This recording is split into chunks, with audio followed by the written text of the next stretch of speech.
sɔgɔlen nana sanga ani wagati Mali kɔnɔ ani Mali kɔ kan an bɛ bɛɛ lajɛlen fɛ i ka wagati cogoya la k'a fɔ ɲɛna k'aw ma fili wa k'aw bisimila aw sɔgɔlen don aw ka téléso mandi de la n'o ye Mali kunnafoni.net ye awɔ Mali kunnafoni.net aw ka jabaranin mandi ayiwa an filɛlibagaw ni aw ka micro trottoir ale daminɛtɔla ye an bɛna don Bamako an bɛna jeunes ɲininka bi ɲininkali tɛ dɔwɛrɛ ye e ni Go ye san 10 kɛ ɲɔgɔn fɛ don kelen ni dɔrɔn e masaw nana muso wɛrɛ imposer i kan k'i k'o de furu diyagoya la e ka réaction bɛ kɛ jumɛn a k'an suit tan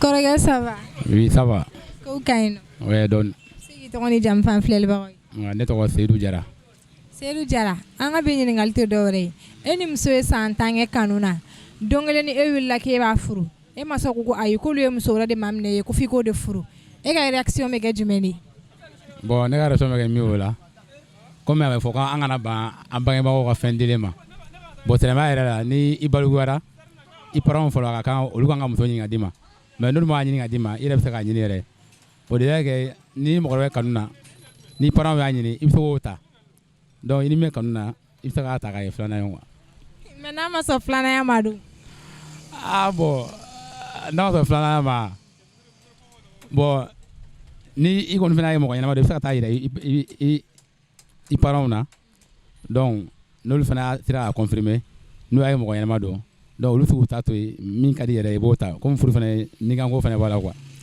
donc min ka di yɛrɛ ye i bɛ se k'o ta la ni parents jɛna n'o ye merci mais n'u ma sɔn fiyewu i bɛ se k'u ta fana accepter quoi merci beaucoup ok merci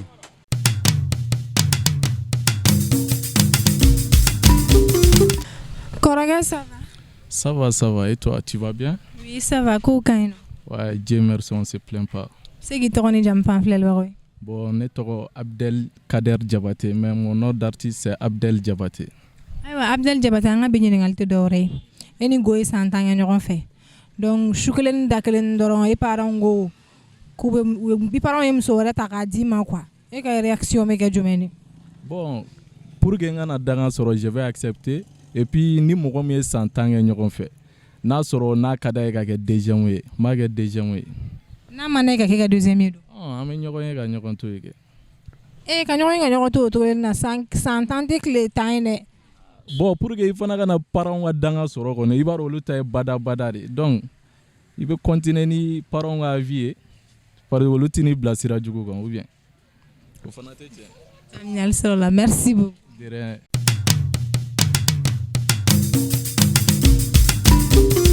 an tile Oui, ça va ni ba. oui ça va Ouais. donc sigi tɔgɔ ni jamu fan filɛlibagaw ye Wali. Gawusu Kulibali an kulubali lagadamaw don bi ɲininkali tɛ dɔwɛrɛ ye e ni muso ye san 10 kɛ ɲɔgɔn fɛ e wulila ka t'i masaw ma k'a f'u ɲɛna k'i b'a furu u ko non k'olu ye muso wɛrɛ de maminɛ e ye k'i b'o de furu e ka réaction bɛ kɛ jumɛn Ne bɛ n ta le furu min fɛ dɔrɔn n b'o de furu de. N ta bɛ to yen. o tɔgɔ na ta Awɔ. faamuyali sɔrɔ la merci beaucoup.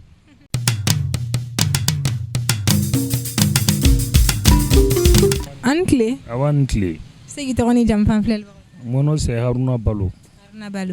Haruna Balo an ka bi ɲininkali tɛ dɔwɛrɛ e ni muso ye san 10 kɛ ɲɔgɔn bolo e wulila k'i b'a furu i parents ko non k'olu ye muso wɛrɛ de maminɛ ye k'i b'o de furu e ka réaction bɛ kɛ jumɛn Ne ka relation bɛ kɛ m'a essayer k'u lafaamuya ni dɔ bɛ ɲɔgɔn fɛ mɔgɔ min ka di n ye ne b'a essayer ka n somɔgɔw lafaamuya a kana na kɛ ko ye n dontɔ a la ani n bɔtɔ a la pour moi i k'i ɲɛnɛta ɲini mun ka di i ye a ka ca la Ala fɛ hali furu kɔnɔna la n'o ye ko min k'i la o bɛ bɛn i ma mais n'i ye somɔgɔw ta ten k'a sɔrɔ i t'a fɛ si badabada ko caman bɛ se ka bɔ a kɔnɔna la dɛ n'i bɛ mɔgɔ min fɛ n'o ye mun k'i la o bɛ fu i la o bon hali mɔgɔw yɛrɛ ka dili la kuma dɔw la n'an cɛw dimina an b'a fɔ i somɔgɔw de y'i di yan sinon ne tun t'i fɛ i b'o don muso tulo la a bɛ wolo jigilatigɛ ni fɛn caman na o tɛ tiɲɛ ye ne kɔni hakilina la ni furu diyagoyalen somɔgɔw kama ko kɔrɔ don a ka ɲi dɛ mɔgɔ bɛ se k'a kɛ i masa kama ka n'a bɛ bɛn i ma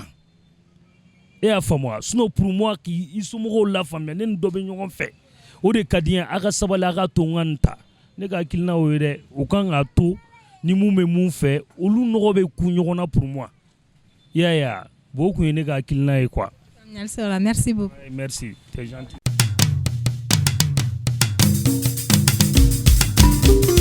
Ne b'a ça va? Ça va? Ko ka ɲi Dɔɔni. tɔgɔ ani jamu? Mariam Keita. Mariam Keita. An ka bi ɲininkali tɛ dɔ wɛrɛ ye. E ni cɛ ye san 10 kɛ kanu na. A ye muso wɛrɛ ta k'e to yen nɔ. E ka réaction bɛ kɛ jumɛn? San tan tɛ tile 10 ye ne, a kɔni bɛ digi ne la. Mais ni parents de y'a d'a ma. N'i b'a fɛ i b'a kɔnɔ. N'aw ka bi kɛ filanan ni kɔni b'a fɛ i b'a kɔnɔ, mais a kɔni bɛ digi mɔgɔ la. Ala ko tiɲɛ. Merci beaucoup. Awɔ, merci.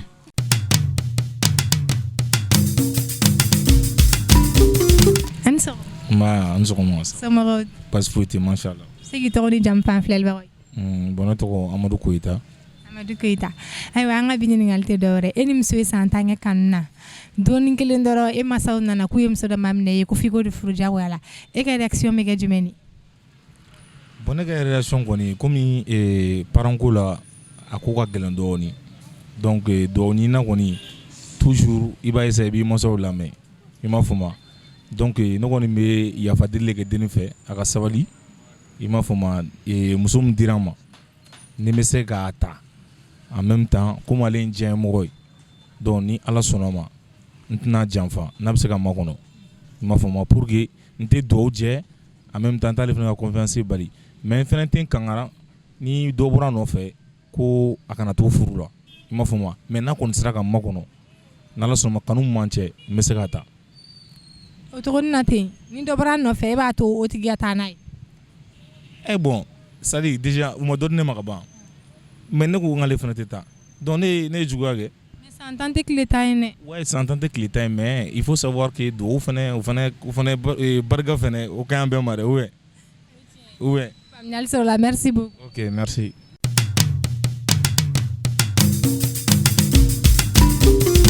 Kɔrɔkɛ ça va? Ouais, ça va. K'aw bɛ cogo di? Ouais, dɔɔni dɔrɔn. I bɛ combien thème na? Bon ni un yɛrɛ de tantôt quoi. Parce que ale ma ɲi dɛ. Tɔgɔ ni jamu? Jalo Amadu. Jalo Amadu. Fulakɛ an ka bi ɲininkali tɛ dɔ wɛrɛ ye. E ni muso ye san 10 kɛ kanu na. Don kelen dɔrɔn e parents nana ka muso wɛrɛ ko fɔ e k'o de furu diyagoya la. E ka réaction bɛ kɛ jumɛn? Bon yani n ka kuma daminɛ mɔgɔ yɛrɛ fo k'aw barikada.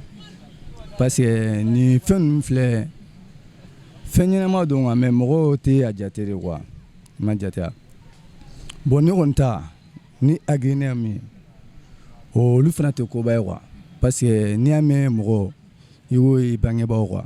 Mais sɛ foyi tɛ kokoro bila a den kɔrɔ quoi. I y'a mɛn a kɛra fa a kɛra ba a mana kɛ famille o famille u tɛna se k'a fɔ k'u bɛna ko ɲuman ko jugu kun ɲɛsin ma cogo si la quoi. N'i ye fɛn dɔ ɲɛsin ma u b'i ka hɛrɛ de fɛ. Mais ne kɔni hakilina na foyi tɛ o fɛn bɛɛ bɛ ten tɔ de fɛn man di cogo o cogo tant que i b'a sira kan a bɛ diya i ye quoi.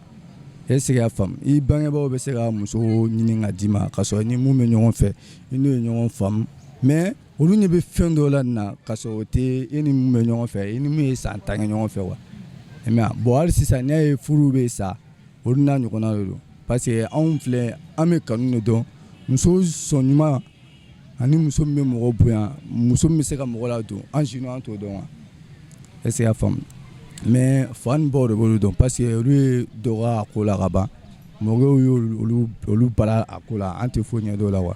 Quant à moi ne b'a ta ne kɔni ta yɛrɛ ne b'a furu parce que n'i y'i kan di mɔgɔ ma n'a ma bɔ a sira fɛ o fana ye mɔda dɔ de an tɛ se k'o ye wa. Est-ce que y'a faamu. Ni min ye san 10 kɛ ɲɔgɔn fɛ sisan ko bɛ kɛ cogo di? Bon comme diɲɛlatigɛ bɛɛ ye ɲɔgɔn na faamuyali aw ye jara ɲɔgɔn ye cogo o cogo ka san 10 kɛ ɲɔgɔn fɛ yani furu in yɛrɛ ka na i bɛ taa sɔrɔ problème caman tɛmɛna ɲɔgɔn cɛla la aw ye kɛlɛ caman kɛ a ye kalo kelen kɛ yɛrɛ o la kɔfɛ a tilala ka ɲɔgɔn na faamuya. Mais bon sigikafɔ de bɛ fɛn bɛɛ ɲɛ quoi. O ye ne hakilina ye ne b'a la sigi an bɛ kuma parce que silamɛya yɛrɛ la a fɔra k'an ka ta fo 4 a ma fɔ an ka dan kelen ma. Bon donc k'ale tɛ kɛ filanan ye. n'a ko k'ale tɛ kɛ filanan ye sisan kɔni o de kɔni ye baara ye. Mais i b'a yira a la an ka a kɛ sisan ale ka kɛ cɛ ye ka kɛ muso ye n'a y'a sɔrɔ a b'ale yɛrɛ sɔrɔ dun parce que diɲɛlatigɛ la yanni i ka dɔn k'e fɛn ma ɲi quoi yanni i k'a kɛ mɔgɔ wɛrɛ la i b'a imaginer i yɛrɛ de la quoi n'a sɔrɔ ne de b'a kɛ a bɛ diya ne ou n'a tun tɛ diya ne quoi. O kɔni ye ne hakilina ye ne b'a la sigi k'a la faamuya. Bon faamuyali sira la merci. hakɛto bɛ kuma la ne donna mun gasi la a ka sɔrɔ n t'a kalama an ye denmisɛnnin kuma ka gɛlɛn dɛ a bɛ yafa n ma quoi.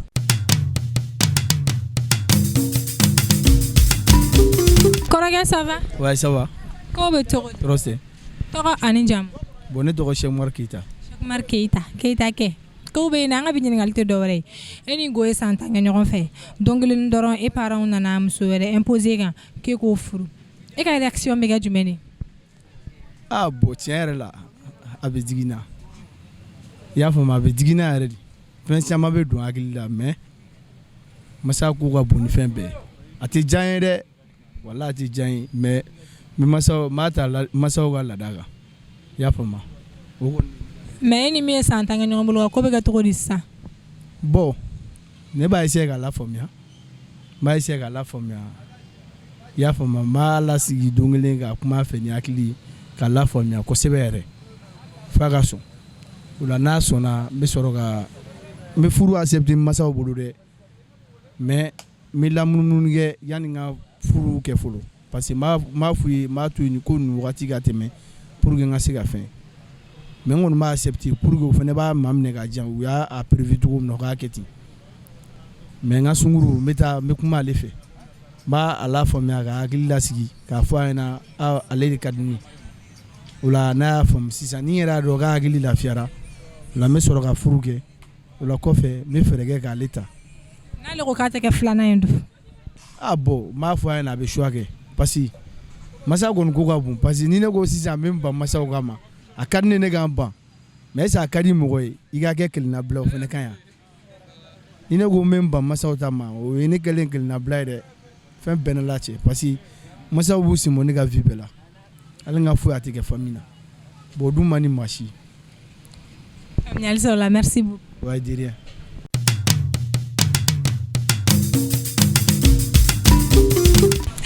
An filɛbagaw ni tun bɛ dan sigi aw ka bi micro trottoir la aw yɛrɛ bɔra y'an ka jeunes ka kuma mɛn sisan nɔ an b'a fɔ aw k'an bɛn diɲɛ wagati wɛrɛw la